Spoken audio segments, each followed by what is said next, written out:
Horstman, thank you. Thank you.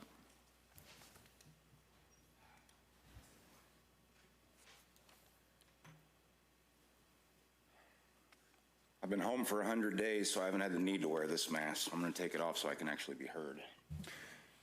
My name is Nathan Horstman. I live at 2550 State Highway 248, Branson, Missouri. Hang on tight. I got to edit this down, so I'm going to read fast. I moved to Branson 21 years ago from Oklahoma to work and fish for one summer and ended up staying, and here I am today. This is my home now. I raised my son here. My family roots go back generations. I think you may have heard of my family, specifically one by the name of Reuben Branson. For those that don't know the history, he founded this town in 1912. I'm still researching my genealogy, but I believe everything happens for a reason, and there's a reason I'm here today.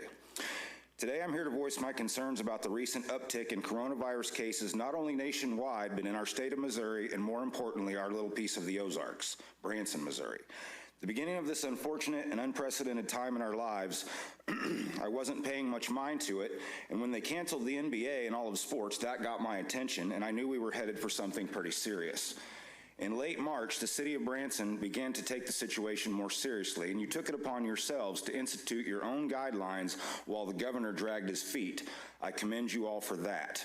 You did the right thing, and we slowed the spread. Granted, we were in the off-season, and we lost all of our spring break business, and many business owners made sacrifices that I cannot even imagine. But we kept the coronavirus at bay and saved a lot of our citizens and tourists from getting sick, and probably even saved lives. Life went on with empty hotels, empty attractions, and empty streets. It sucked, and people suffered, but we as a town made it through. Then we opened the gates, and here they came, and here we are now. It is late June, a month after Memorial Day weekend. Taney County hovered around 13 cases for a while, and then boom, we doubled our numbers in a week. We've had over 120% increase in Taney County in just a little over a week. These cases are not community spread, which I'm sure you know means that tourists are bringing it in. It's in our restaurants, it's in our schools, and it's out there in our community, and there's no sign of it slowing down. The state of Missouri is a hot spot. Joplin, Missouri is the nation's top spot for COVID-19 growth over the past week. We are not in the second wave, we are still in the first wave.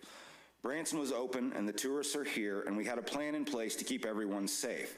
Most restaurants and businesses did and are still doing a great job to do the best they can to adhere to all safety recommendations and guidelines put forth in the Show Me Strong Recovery Plan.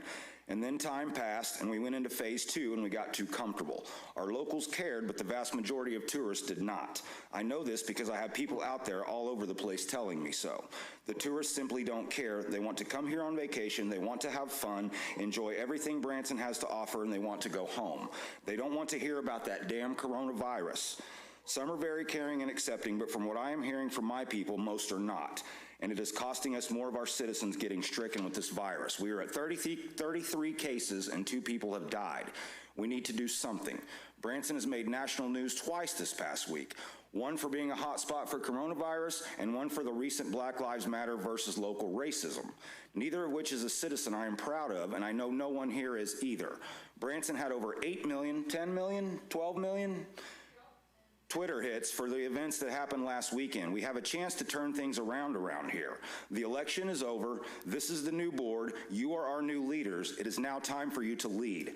Lead us all out of this unfortunate time in all of our lives. There are people in this community basically begging you to do so. I have talked to a lot of people who have battled this virus, and every one of their warnings has been the same. It was terrible. It was horrible. I felt like I was going to die. I would not wish what I went through on anyone. It was the sickest I have ever been in my life. You get my drift? My only request here today is that we do one simple thing. Mandate masks for not only our citizens, but the tourists as well.